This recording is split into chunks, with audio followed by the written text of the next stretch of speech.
offense is going to struggle against Philadelphia. They played perfect last week. That won't happen again. It's a short week of preparation.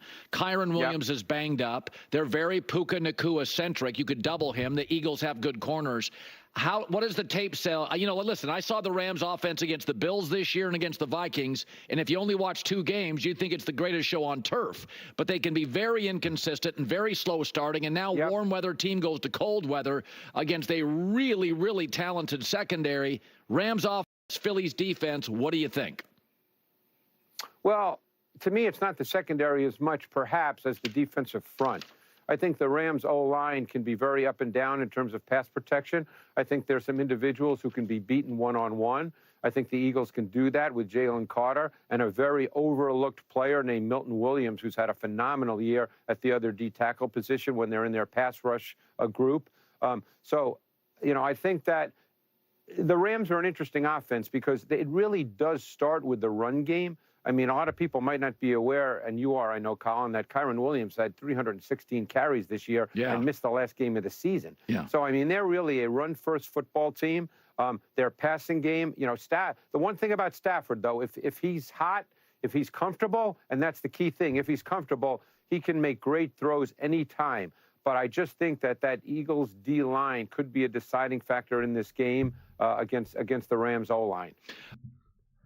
Yeah, that's such a great point. And, Matthew Stafford was obviously incredibly comfortable against the Vikings. And then obviously the D-line for the Rams were able to just get after Sam Darnold. What was it, like 27 pressures, 9 sacks, right? It was just kind of wild. What I am interested to see is the weather. I think that is actually a real factor. And we saw Stafford struggle in San Francisco when it was a little rainy, a little chilly. Like it's just different when you're a little bit older of a quarterback. You're just going to be a little bit less resilient. And it's supposed to be cold and snow against Philly. I think that's a legitimate factor. I just made a video talking about that for the Philadelphia Eagles, saying that I think, though, if there's a lot of snow, it could actually benefit Stafford and the Rams because it will neutralize the defense. Like what Greg Cosell is talking about. Like if the field itself is slippery and actually has snow on it, like you kind of neutralize some of the benefits that the Eagles have to offer. And I referenced in that same video about how Tom Brady talked about that, how like he loved playing in these slippery, snowy games because it's a major advantage for the offense. And if one of the big defining features that makes the Philadelphia Eagles such a great team is their defense, players like Jalen Carter, etc., it really helps them. And if you take Colin's side of like having the corners and dealing with Puka Nacua, it's advantage Puka Nacua though then.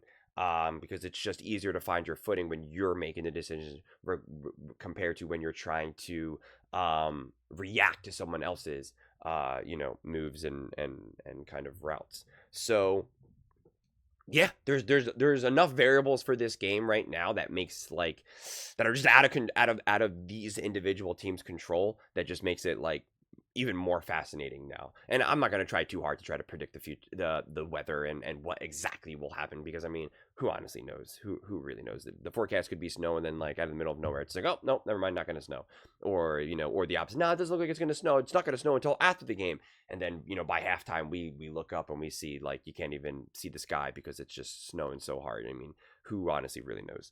But that all aside, I mean, the Rams, listen, this is obviously a harder game for the Rams. The Philadelphia Eagles should, I'm not saying will, should win this game. The Philadelphia Eagles should be in the driver's seat for this. And so the question then is like, what do the Rams need to do to disrupt that? The Philadelphia Eagles are certainly a defensive-led team. And as Greg Cosell has even talked about, that they are able to run their offense because of how well their defense does. So if the Rams can really establish themselves offensively, that now forces the Philadelphia Eagles offense to potentially change how they play and change their identity. So again, it really becomes a domino effect. So the Rams, you definitely want to see them get off to a hot start. If anything, I wouldn't be shocked if they, won the coin toss, if they're like, give us the ball first, we want to try to go up 7-0.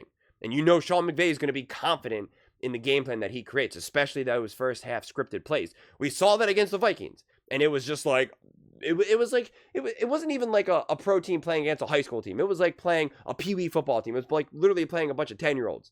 I mean, it was like, I don't even know what I was looking at. I was like, oh my God, this is crazy. Oh my goodness. This is wild. So, you see the points per game and Philly allowing, the points per game. You can see that. I don't try to get too caught up on that because, again, if it was that straightforward, then gambling would be very, very, very, very, very easy. That is a hill that I will die on and repeat plenty of times. So I don't get too lost in that, quite frankly. But I do think that in order for the Rams to put themselves in the best possible situation to win, they will have to put up points that then forces Philly to go beyond how they normally want to play. But if it continues to Philly either gets off to a good lead, or it becomes a kind of a closest game, a close game as the game unfolds, what then potentially happens is a very similar outcome to what happened the last time they faced each other, where eventually Saquon was able to just break through. The floodgates eventually opened. And it just, the physicality of it all, and the Eagles were able to just kind of lean until eventually things broke. The way you avoid that is by putting up some points. Even just being up by 7. Even just being up by, 7 is probably the good number to start to really put that pressure on Philly. And then again, before you know it, if you really kind of have that pressure, if you can get up to a 14-3 lead or something like that, again, before you know it, things can start to unravel. A.J. Brown can start to get really upset, and Devontae now needs to calm him down. Things can become a thing very quickly.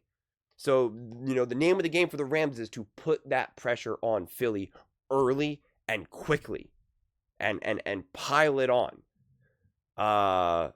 And that just forces the Eagles to play a different way than they've wanted to play throughout their entire season.